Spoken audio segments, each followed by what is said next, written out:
this episode, the health benefits of Korean kimchi. You can enjoy kimchi with anything, even just a rice cracker.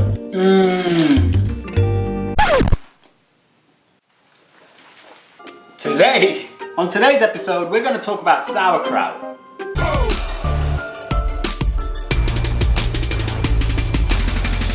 Hey, what's up guys? Welcome to the first episode in a new series that I don't know what to call yet, but it's where I'm going to review a product that has a certain type of health benefit. I'm going to go through the science to determine if those health benefits are fact or just fiction. In the first episode, we're going to review sauerkraut. So what is sauerkraut? Sauerkraut is essentially fermented cabbage. Fermented cabbage has been consumed in Europe in the form of sauerkraut, or even other parts of the world like Korea, where it's consumed as kimchi. It's quite commonly consumed in countries like Germany, Poland, and quite a lot of other Eastern European countries as well. I've even tried sauerkraut in Lithuania, for example. Other parts of the world have their own types of fermented foods. Kombucha tea and kefir is also another type of fermented food, and kefir is fermented milk. One of the reasons why sauerkraut is considered to be a very healthy type of food is because of the nutrients that it contains. A cup of sauerkraut contains about 27 calories, no fat at all, a few proteins here and there, but tons of natural vitamin C, iron, vitamin K, natural folate, and other micronutrients and minerals.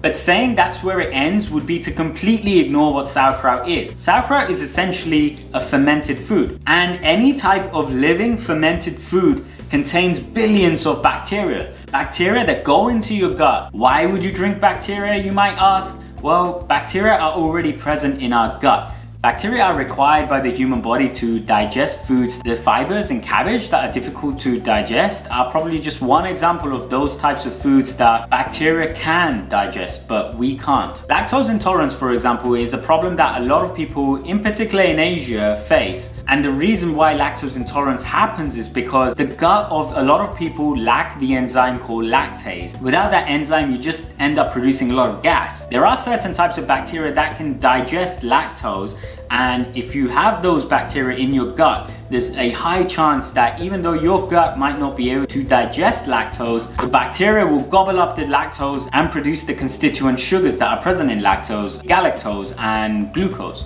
Fermentation is a process in which the natural yeasts and bacteria that are present on the cabbage start to digest the cabbage to form carbon dioxide and organic acids. But at the same time, they also release the micronutrients that are trapped in the cabbage. So when this fermented cabbage reaches our gut, we can extract the micronutrients, and that makes sauerkraut much better than just raw cabbage or coleslaw. Of course, you might have heard of probiotics that are consumed in the form of tablets or liquids like Simprove or VSL3 and many other products. Just one thing to keep in mind is your sodium intake, because sauerkraut can contain a lot of salt if you're not careful. So it might be a good idea to wash the sauerkraut before consuming if you have an issue with sodium intake. You may have heard this number that says we have 100 trillion bacteria that live inside and on our bodies, and that's 10 times more than the number of cells we have in the human body. Now granted, our cells weigh much more than a bacteria's cells. Bacteria are prokaryotic and our cells are eukaryotic,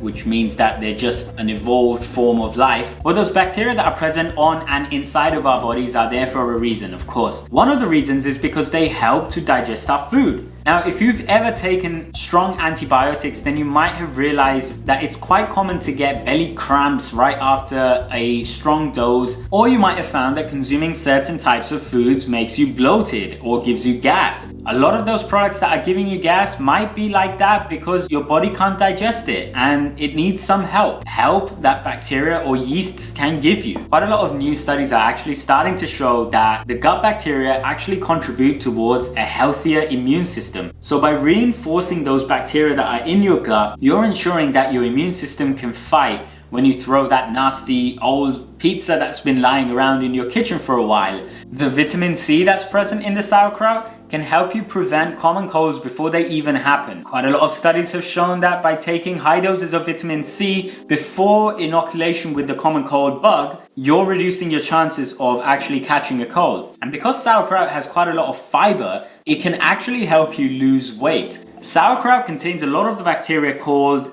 lactobacillus, and lactobacillus are the same bacteria that are found in yogurt. Sauerkraut isn't commonly consumed in South Asian countries like India, Pakistan, Sri Lanka, and Bangladesh, but you might find other fermented foods like pickles, Dhokla in Gujarat, idli, and Dosa in South India, and those can have similar health benefits if the bacteria aren't killed by cooking those. Sauerkraut and pickles are uncooked, whereas obviously these Indian foods can be cooked, so the bacteria would have been killed. One other final thing to keep in mind is that if you think about picking up sauerkraut from the supermarket, always make sure that it's not pasteurized. You might know that milk is commonly pasteurized, and pasteurization kills all of the beneficial bacteria that live in that product. If you consume pasteurized sauerkraut, then that's not going to give the same health benefits as normal sauerkraut or homemade sauerkraut. Sauerkraut isn't that difficult to make. If I can make it, anyone can make it. Hit the subscribe button if you want to watch more such videos in the future. Also leave a comment down below if you have an idea about what I should name this new series.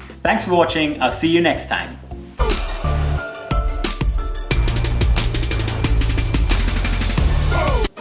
Oh, you're still here.